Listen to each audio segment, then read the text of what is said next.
Le théâtre d'Aix vient de fêter sa première bougie et en profite pour proposer une programmation encore plus variée et des formations au théâtre encore plus strictes. Rappelons-le, le théâtre d'Aix est un regroupement de plusieurs entités. Le premier axe, c'est le Piccolo Théâtre, qui lui s'occupe de l'humour, 7 rue Mazarine, en plein cœur de la ville. Deuxième axe, c'est le théâtre d'Aix avec sa programmation théâtrale et avec tout ce qui est revisite des grands classiques, marionnettes, danse, chant, le théâtre lui-même. Troisième axe, c'est le jazz, avec le jazz à l'envers et le club de jazz. Et le quatrième axe, c'est l'école de formation professionnelle de l'acteur. Et cette école de l'acteur a été voulue véritablement difficile d'accès, et de plus, il est difficile d'en sortir diplômé.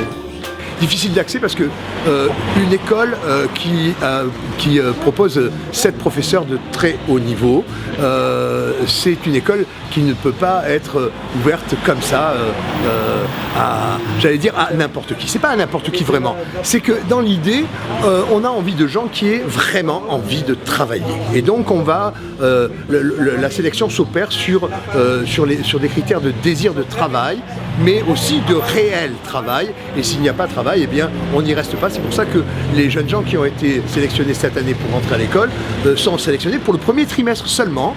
Et fin de premier trimestre, on saura si, de par leur travail, ils continuent la première année.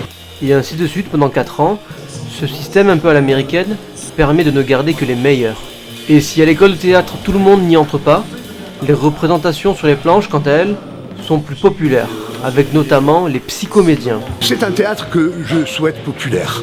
Un théâtre populaire, un théâtre où tout le monde vient, en amitié, en famille, où on découvre de belles choses, où on est ensemble, on peut se parler. Un théâtre où on n'est pas une simple personne qui arrive au guichet, qui s'installe et puis qui s'en va, mais qui vient échanger aussi avec les autres. Et donc dans cet esprit-là, lorsque je reçois des gens qui, comme c'est le cas de mon parrain, et qui nous a proposé une jeune troupe de théâtre de personnes qui sont en difficulté pathologique, mais qui ont monté une très belle pièce de théâtre, eh bien j'ai dit oui, il n'y a pas de raison, et donc je les ai inscrits dans la programmation officielle avec un spectacle qui s'appelle Rien.